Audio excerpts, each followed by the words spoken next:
Good evening. Assalamu alaikum to viewers in the UK and further afield worldwide. This is a worldwide episode. Last episode, I did mention that we will have a sister on that has flown all the way from Morocco to, inshallah, do this episode with us with significant reservations and skepticism, naturally. She's in London now with us, alhamdulillah, not to only give us this episode, but to carry on living her life in London, bi'iznillah. So this episode is... I do want to inform everyone that there is a trigger warning here. If you have the things that will be discussed and what this sister Fatima will be expressing, her experiences and her feelings may surface and invoke feelings in some of my viewers that could be quite challenging for them, which is why Samaritans is the best people to reach out to. Their number has come up on the screen. It is quite a harrowing ordeal. And the man in question is a man called Ashik Subarati, if I've got his name right, and his picture will appear on the screen. And what's remarkable about this man and what's different is, obviously you can see he's middle-aged. The sister is in her 20s.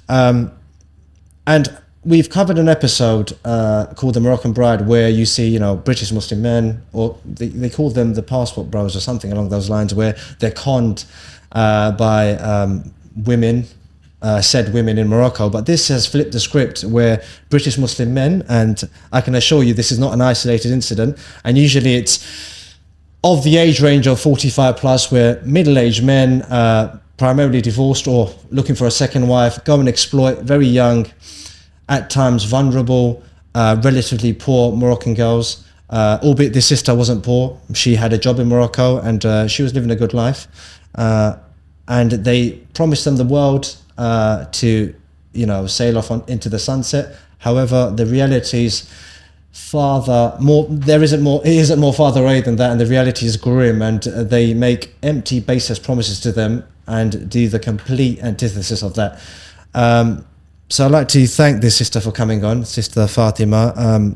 She was extremely nervous coming on, and she actually pulled out, and we had to do extensive level of persuasion to bring her on here. And I have reassured her that our audiences, particularly in the UK, we're reasonable, we're open-minded, but we don't really need to be open-minded about this. This is one-way traffic.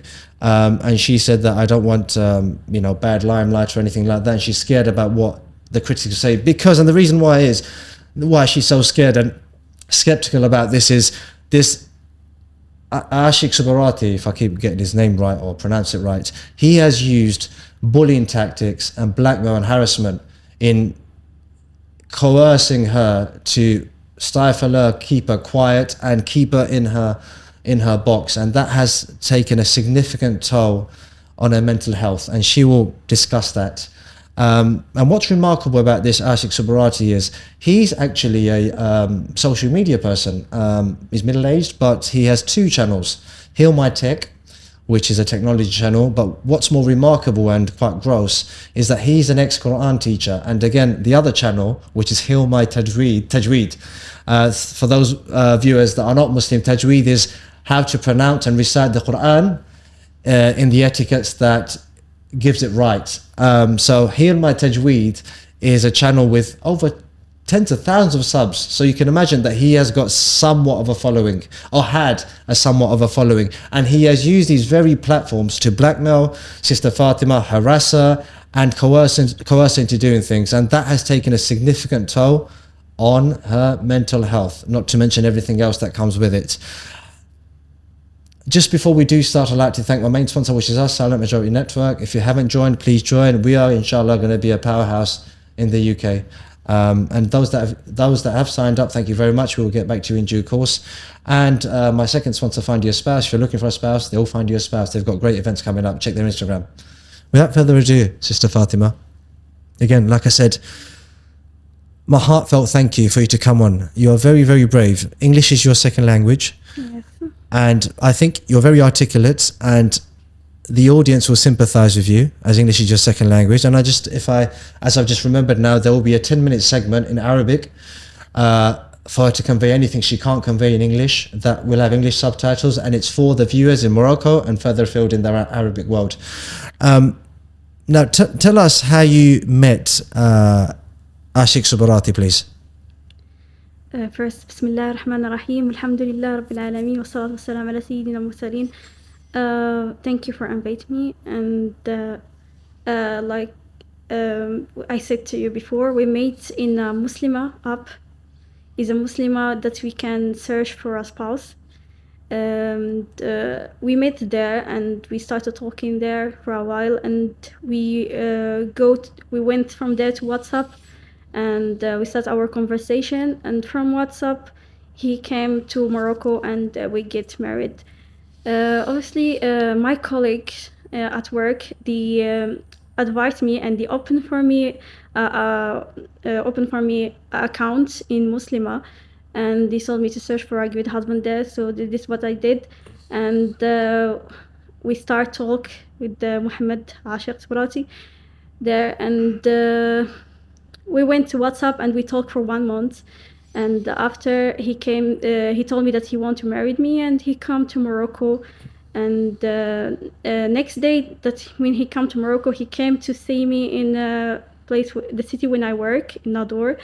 And we went to our parents' house next day, and we did nikah the next day, obviously. Thank you for that. So Right. within the month that you got to know him through WhatsApp messages, text messages, what was he? How was he as a person? What did he promise you? He presents himself like a good Muslim. He wants a wife, and he wants obviously a wife and friend, and he don't want a servant, a housekeeper to his children. And he promised me that we will travel everywhere in the world, and we will live this good life, and we'll live together, and we'll have a good family. So he painted the perfect picture for you. Yeah, a good picture. A good picture. Did he come across as him being very rich? Yeah, a little bit. When he told me that we'll travel obviously everywhere in all the world, and we will have a good life. He promised me that you will have your own house and all of that. And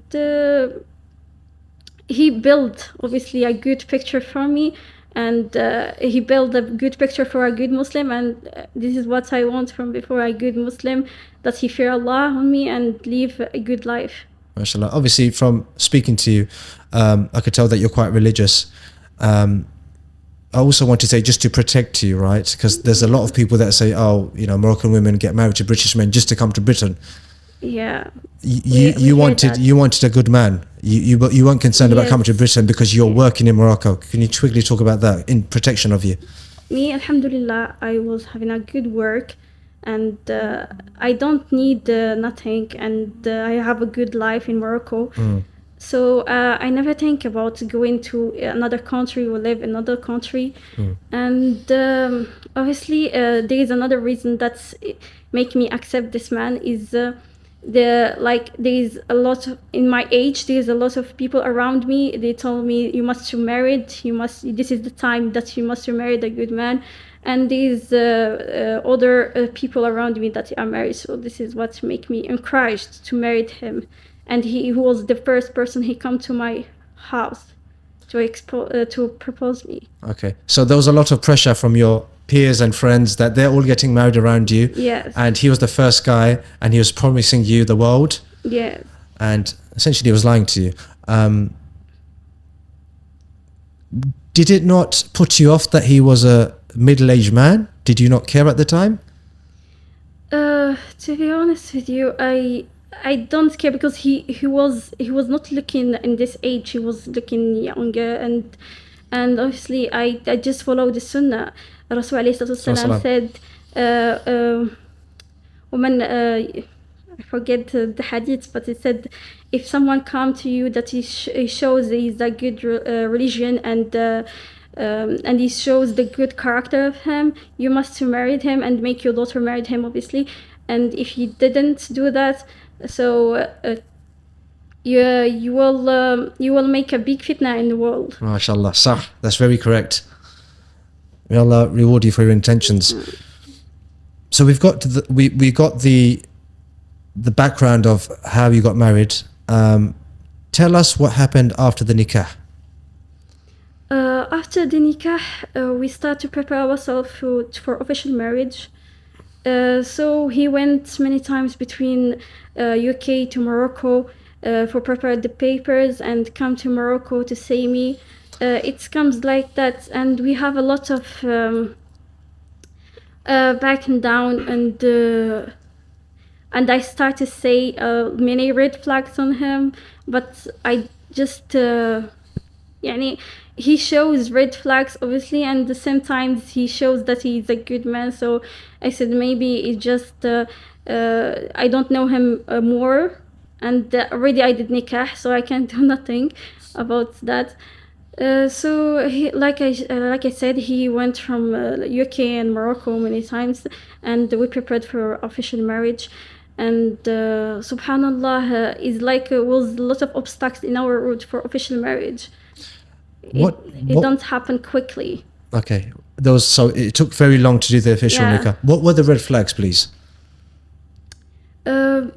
He is like I remember one time we were sitting with the family after nikah. We sitting in the family in a restaurant place, and he started to shout at me next to the family, telling me, "Oh, you don't know my sickness. You don't know my problems, and why are you telling me eat when you don't? When I'm sick, I can't eat." He's doing more. Reaction is more aggressive. Yeah, aggressive reaction. And other red flags, like one time we have a fight, and he started to ask me questions, asking me to do something that's haram, obviously, and I cannot do it. So, if you're comfortable, can I ask what he asked you to do? No, I cannot speak about it. Is that bad? Yeah, it's very bad. The things that the deen is not allowed. Haram. Yeah. And did it? Again, tell me, like, did it? I just want to know what, because me as well as the audience are very curious. Actually, I can't even say it. I haven't got the gall to say it, actually, because you're already nervous. I'm sure the audience will know. Well, I can try and imply or allude to what he tried to ask her to do. So obviously, briefly, it was like we have a big fight, and after this fight, he threatened me to do these things, or he will do something else. And break this marriage or something like that. So I refused, and I told him no, I will not do it after this fight. What did he say? He will do something else. What was the threatening? What did he want to do if you didn't do the act that he asked you? Breaking the marriage, obviously. Oh, he's going to break the marriage? Yes, and go to my parents and tell him things about me and all of that. Lie, make up things and say, okay, so he's going to lie. So he's blackmailing you already. Yes. Just quickly tell me, because Moroccan law is different, right? Mm-hmm. So the nikah is an Islamic contract. How long after the nikah did it take for you to get officially registered in Morocco? Obviously, it's 3 months, like from October to February, 13 February 2023. So we're talking about November, December, January, 4 months. 4 months. Okay. He take long because it was not that easy to do it in Morocco and in Mauritius as well. Oh, so it's Mauritius? Yeah. So British Mauritius, okay. We went to Mauritius to try to do official marriage there, but it doesn't work. Okay.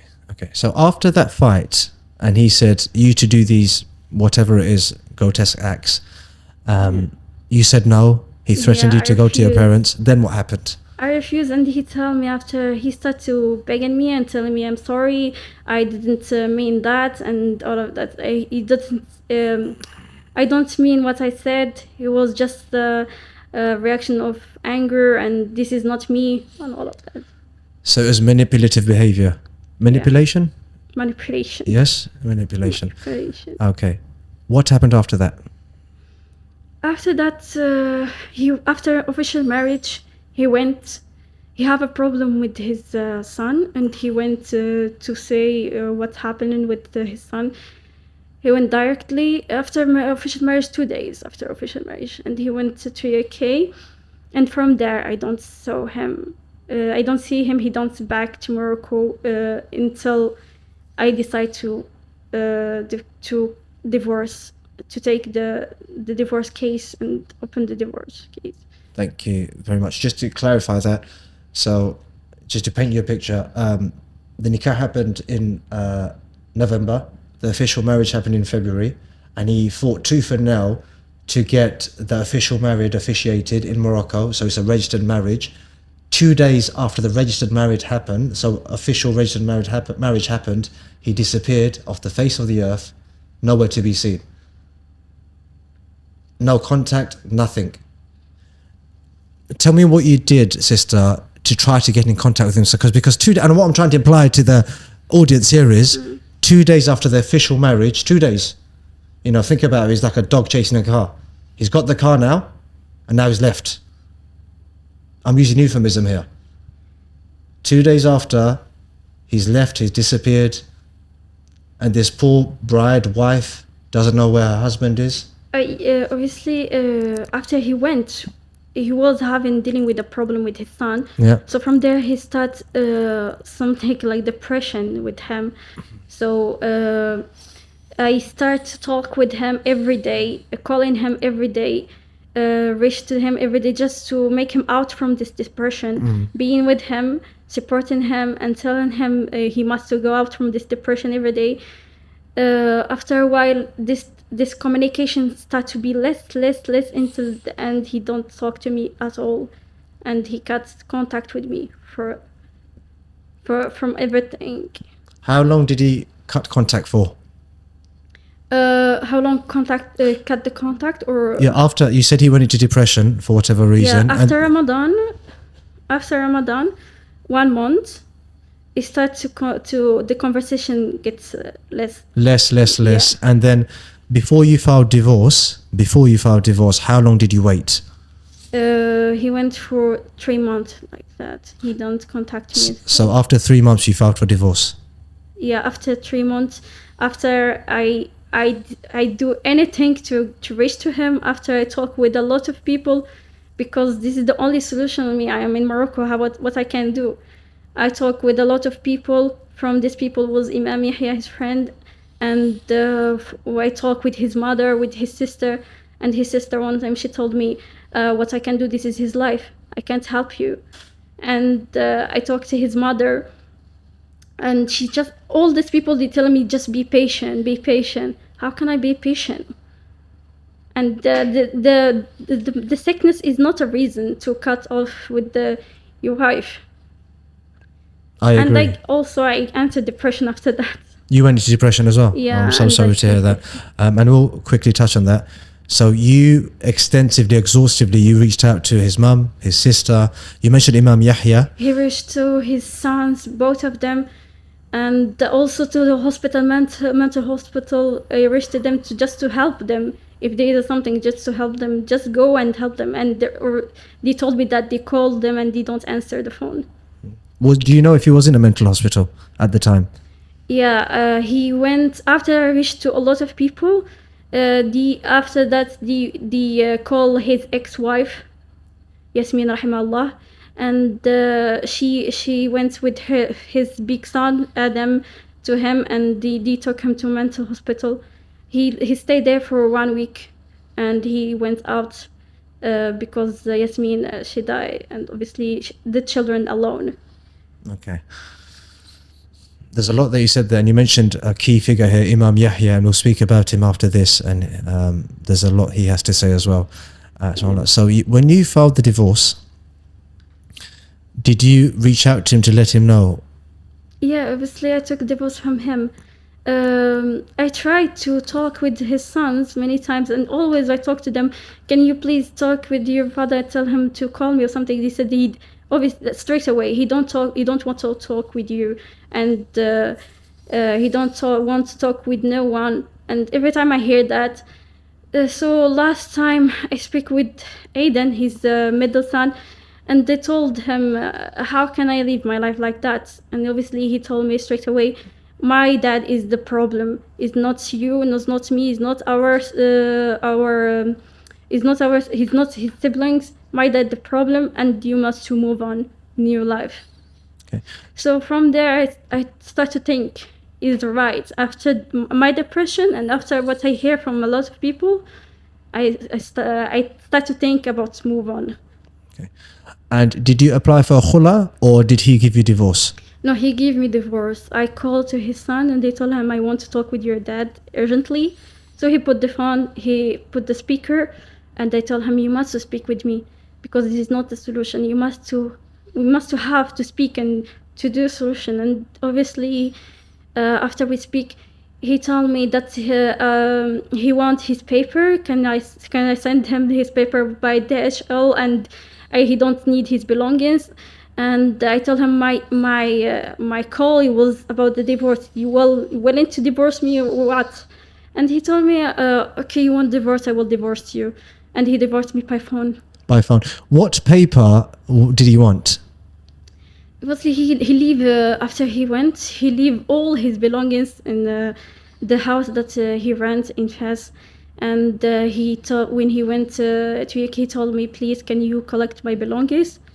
And keep it like when I come back I will take it.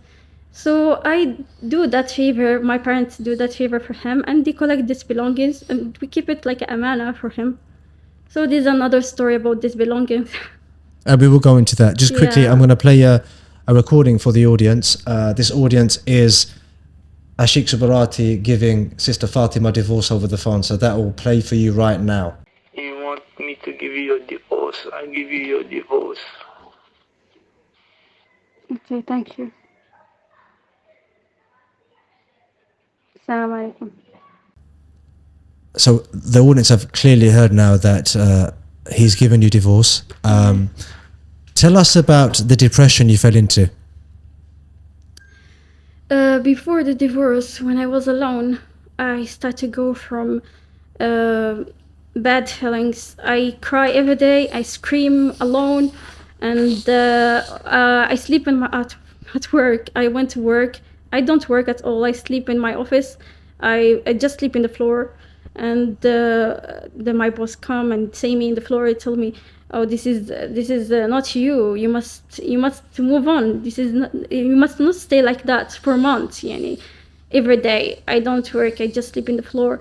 So I went from bad depression. I decided to take medication, and I took the medication. I was walking in the street like a zombie. Wow. I don't know what's happening with my life. I lost my life fully. So one day I feel like this is the end. I will die. And I called my parents, I called my sister, my brothers, and all of them, they come to my place, obviously, and they show me in this situation. This is when they start to know what is happening exactly with me. And they get scared. And I was thinking this is the end of my life. So from there, with this support, I started to think, I removed the medication fully, and I started to think I must move on. And I take, obviously, advice from a lot of people around me, from them, the parents and his son, and the Imam Yahya as well. So I decided to move on, and this is what I did. I talked with him in the last talk, and he gave me the divorce. And after that, I talked with Imam Yahya, and I told him he gave me the divorce, and he advised me to set 1 month iddah, and I did it. I talked with his mom.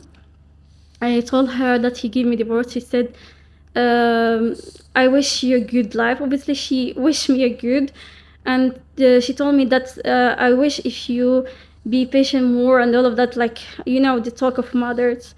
But she said, in the end, I wish you a good life, and you deserve better life.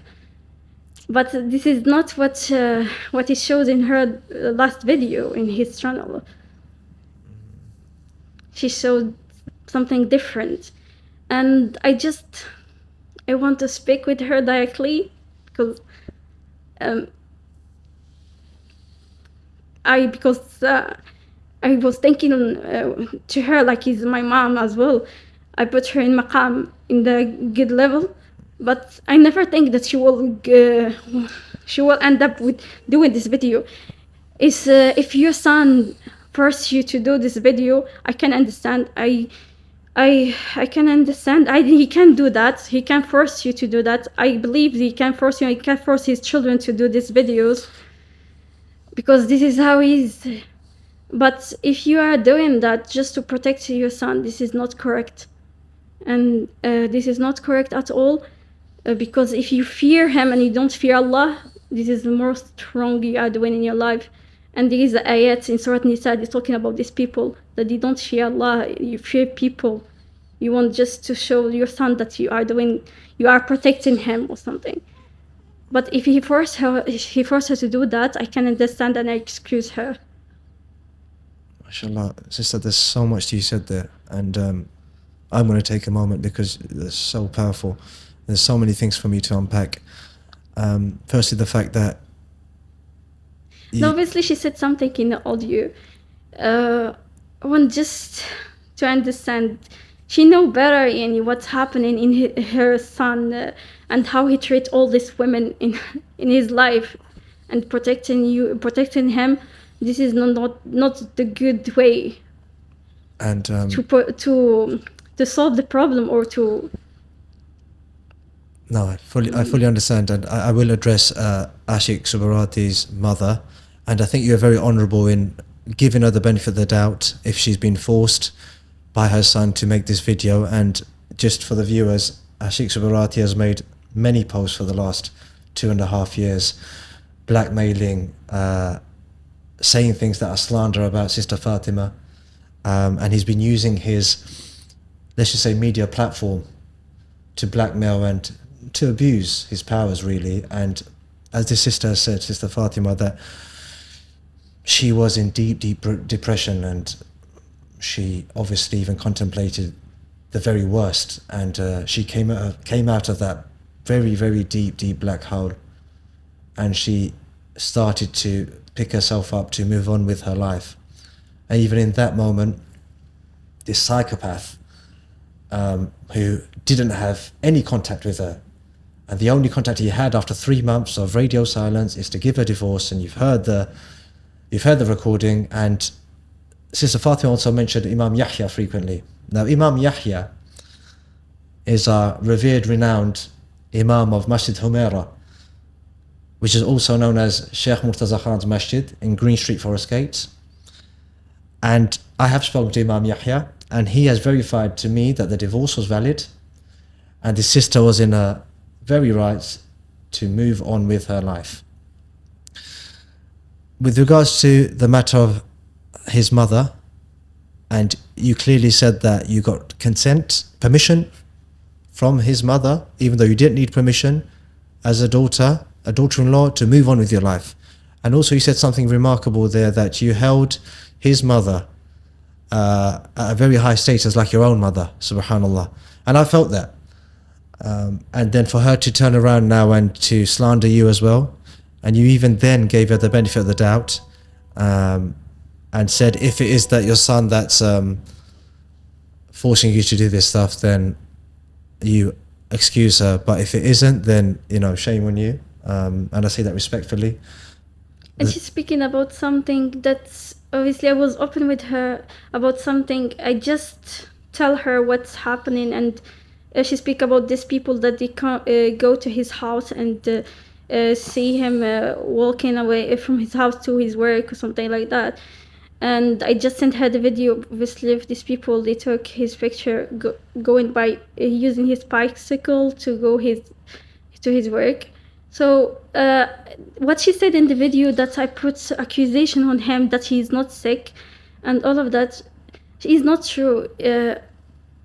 I know he's sick, and his sickness is not.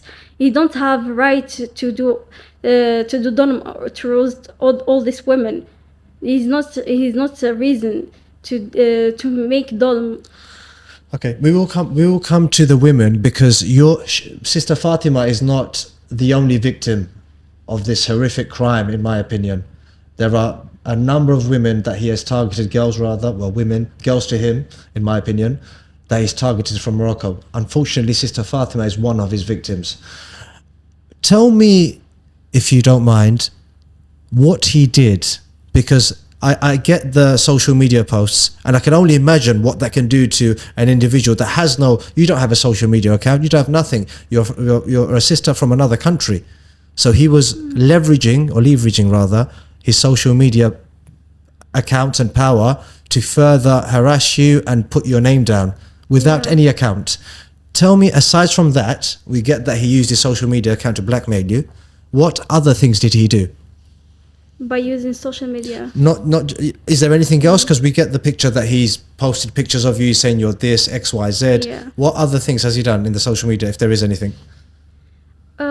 He harassed me. He came to Morocco and he broke the door of my house.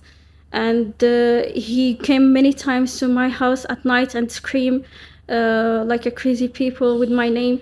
Obviously, I was start to feeling not safe. When I went to work, I start to look if there is someone follow me or something. I start to not feel safe at all, and he went to my work and started to make my name bad in my work, and speak with my colleagues. What did he say? If you don't mind me asking. Sorry, you don't have to, but I just want to. The same thing what he said to all the women. She don't give me my right and all of that. This bullshit things. No, I'm so sorry. And you don't have shame to speak with a woman in the work that you never see her in your life and speak something dirty with her. Something. So he was talking about dirty things, Yeah. saying, okay. He went to, so he, even though he's a British citizen, he spent a lot of time in Morocco, to the extent that he came, I am reiterating, he came in front of your house at night like a creep and a psychopath, shouting your name. Yeah, and he break the door of my house. He want to enter my house, and the police arrest him. And in this time when I heard from the neighbor, he broke my door. I went to the hospital. Obviously, it just comes to heart attack for me. Oh, wow. I get scared because I never experienced in my life. Wow.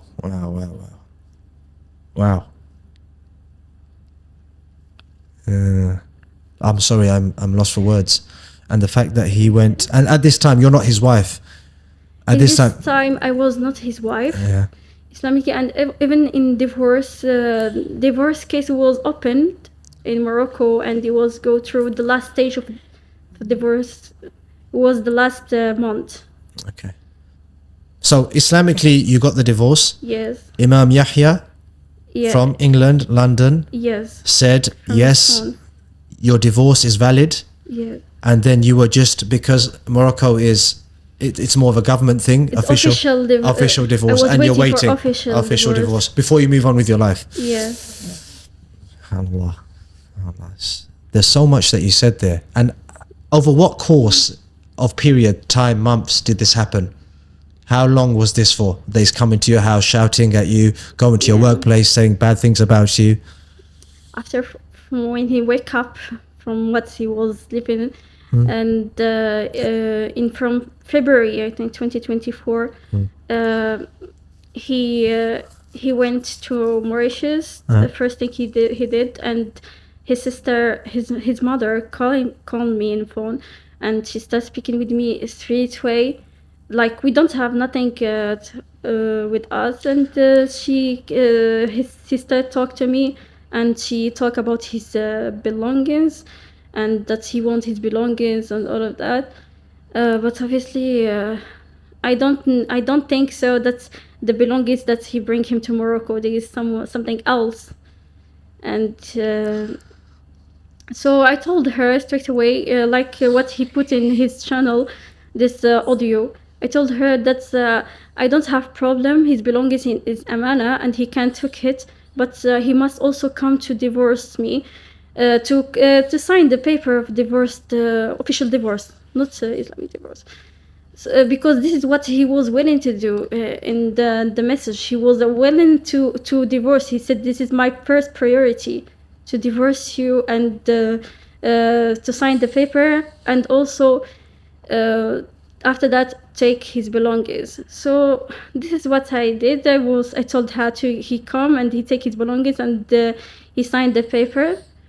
And even before that, we sent the paper divorce to consular in UK, and we told him, yani, this is the easiest way. Just go to the consular and sign the paper, and you belong is my husband. He will come and give it to you. He refused that. So every solution we give him, he refused it, because he have something in his head, something else.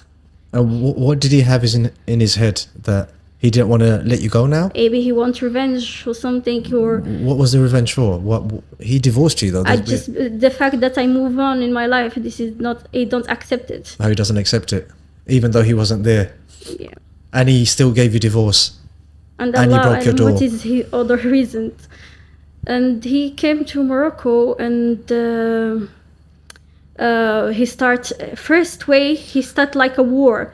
He don't open, يعني, he don't open a way to Dialogue. of Dialogue. conversation, Yep. dialogue Yep. with me or with my parents. He opened the war directly. He came to Marrakesh and he put 2 videos about me and about my family, and it's like, and when I say the video, I said there is no dialogue between us anymore. So I went to the police and they told him about these videos.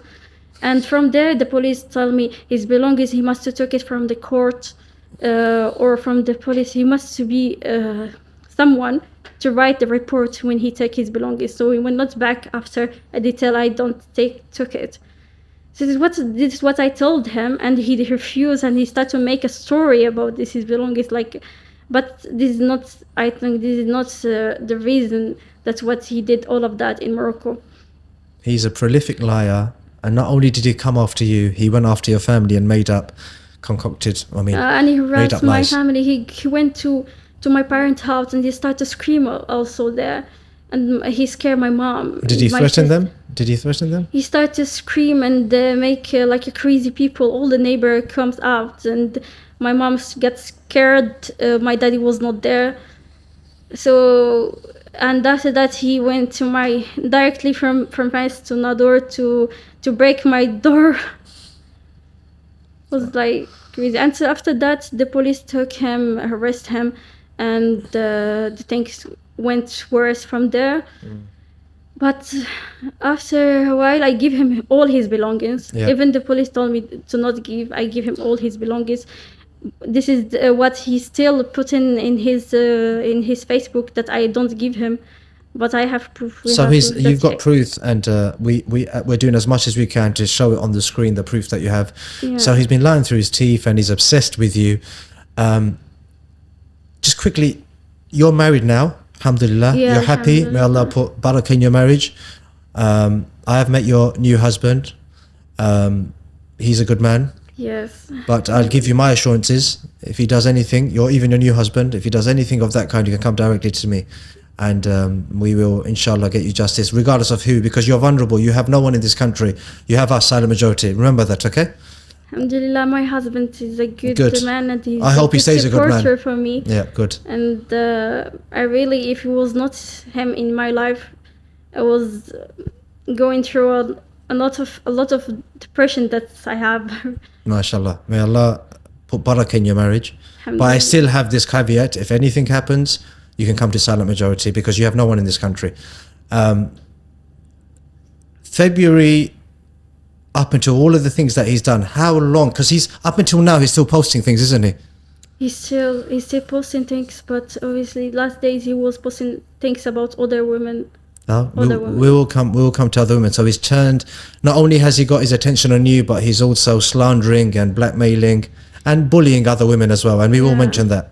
And I think you have a problem just with Moroccan women.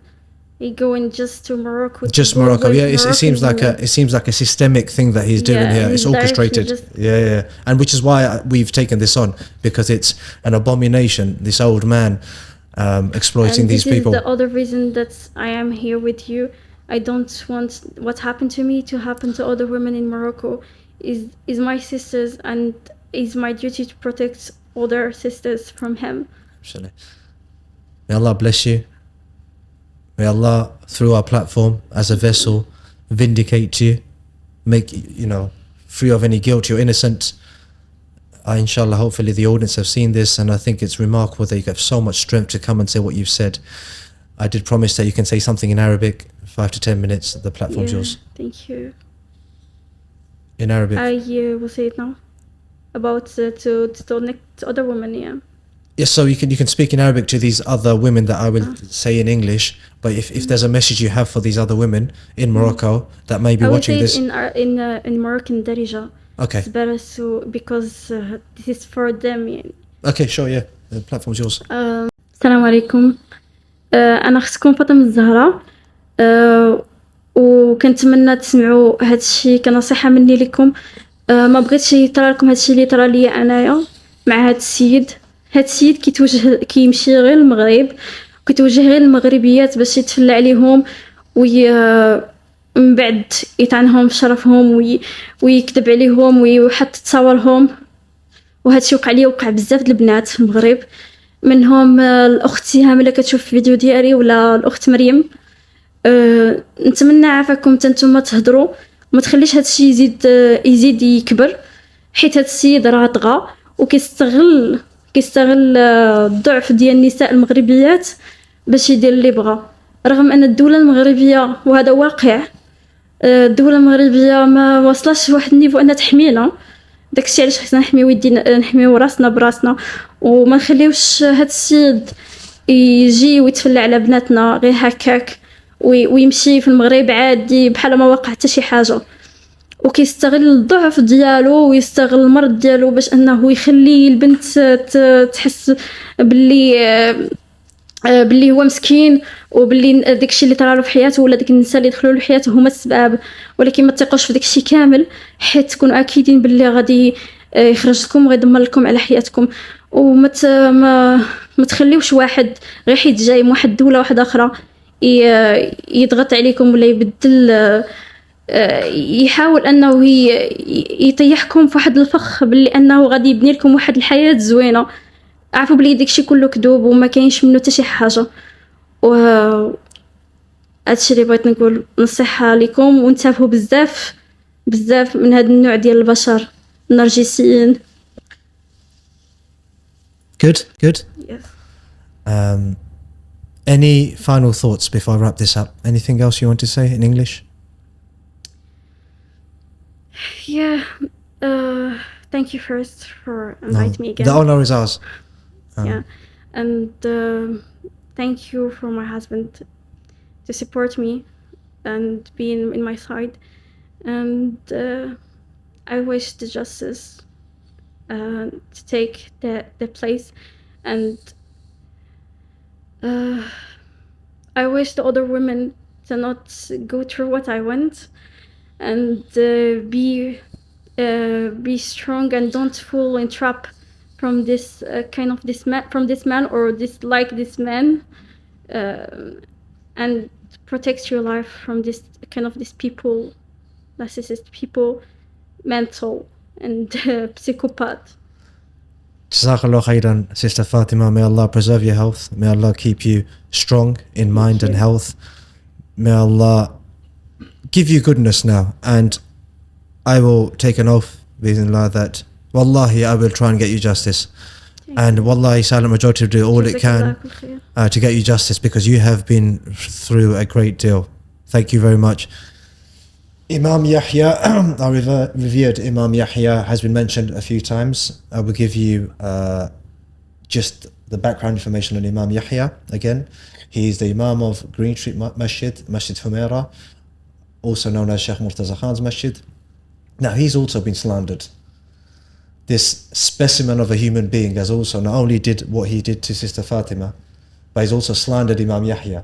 Now Imam Yahya officiated Sister Fatima's marriage with this specimen. And Ashik Subarati turned on Imam Yahya and has slandered Imam Yahya and also equally has posted about Imam Yahya on his platforms. And Imam Yahya kindly and bravely has agreed to come on to testify and give witness to what Sister Fatima has said and also give his objective analysis of what has happened. Now that is coming out next week, inshallah next Friday. And we will speak to him about how his mental health has taken a toll, because he's an imam in East London. He has a reputation, mashallah, to hold. So when you've got a specimen like Ashik Subarati saying X, Y, and Z about the imam of a very reputable masjid, mosque or masjid, it's beyond belief. And I'm raging actually about this man. And he's fortunate, again, like I have to be objective. Ashik Subarati, you specimen. I have to be objective. If you want to come and give your account, please come on. If you want to see me personally, also come and see me personally as well. We don't have to do it on camera. Just to double down on this perpetrator, prosecuting is the word here, other young girls. I've been sent this message about other young girls, and I'll read it verbatim. Another Moroccan sister, Mariam Wazazi, who's also an ex-wife of Ashik Subarati. Nobody knows what happened to her. I believe she may be missing. Another sister called Shiham, who he married whilst ongoing divorce case. Siham, who he married whilst on a divorce case with you? After me. After you. So he married another sister called Siham. Another sister called Maryam Miane, latest woman to give the same story. And she realized how much of a phony or fake he is, and now she's run away from him. And I've been just given intel now that he's currently in Morocco, in Rabat, walking like a free man, probably preying on another girl. So anyone from Morocco, I don't speak Darija, please, please, please, his photos come up again. Watch out for him. Don't fall for his traps. Don't fall for him trying to, change your life around. He's not a millionaire. He's a psychopath. So please stay away from him. And all of these sisters that have been affected by the same scam that Sister Fatima has unfortunately gone through, please do reach out to us. We are trying to get hold of Sister Siham, who is in Morocco, and if we can, alongside interviewing Imam Yahya, I will get on a personal Zoom call with Sister Siham and get her story, which I will include in next week's episode. Again, those of you that have been affected by Sister Fatima's story, I did mention the trigger warning. Please reach out to Samaritans. Thank you very much for your time. His ex-wife Lutfa. Ex-wife Lutfa, sorry? Lutfa, yeah, he's from London, I think. Lutfa. Bangladesh. Okay. So his ex-wife, is she still with him or she passed away? No, his ex-wife. Oh, his ex-wife. Okay, so he's been married multiple times. And you can see that although he focuses and targets Moroccan girls, he's also been married here a number of times. Like I said, if anyone has been affected by this, please reach out to Samaritan. They can help you. And also a stern message to any other man, British Muslim man, that wants to go and exploit a Muslim sister from wherever in the world. Fear Allah. I double down on this. And if it does come to us, I will, the zulm that you showed this sister, or any of you guys that do zulm to other sisters, vulnerable sisters, that you pray on them, I will do the same zulm to you. And if you've got a problem with me, you can find me in Hamlets. I'm quite easy to find. Alhamdulillah, I'm quite well known as well. We'll see you next week. Assalamu alaikum, where we'll have Imam Yahya come on and he'll give an explosive interview testifying to what Sister Fatima said. Assalamu alaikum. Thank you very much. Thank you. Mariam refuse de bouger. Mariam is refusing to move. I've got her phone and her key. She needs to come in the car with me. She's refusing. Mariam, tu refuses ou pas? Je t'envoie ton frère. Hi everyone, I'm Fatima Zahra's friend. We know each other from a Moroccan Facebook group since almost 2 years ago. She spoke to me about her problem with her ex-husband, Mohammed Ashik Sobrati, who was ghosting her by saying that he was depressed and couldn't talk to her. So since me and my husband we live in UK, we decided to check on him and try to understand what's going on. So on 24th August 2023, we went to his house in London. We knocked on his door, nobody opened. Then we rang his mobile number, which Fatima Zahra given us. We heard the phone ringing from within the house, which is a proof that we had the correct address and the Ashiq was most likely inside the house. We then decided to go back to the car, which we left it in the second street, and we drove back to his street and parked about 50 yards from his door.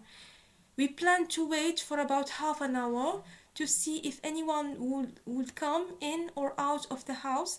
So within 20 minutes of waiting, we seen Ashik coming out of the house wearing black overalls covering his face as well and black sunglasses on his eyes.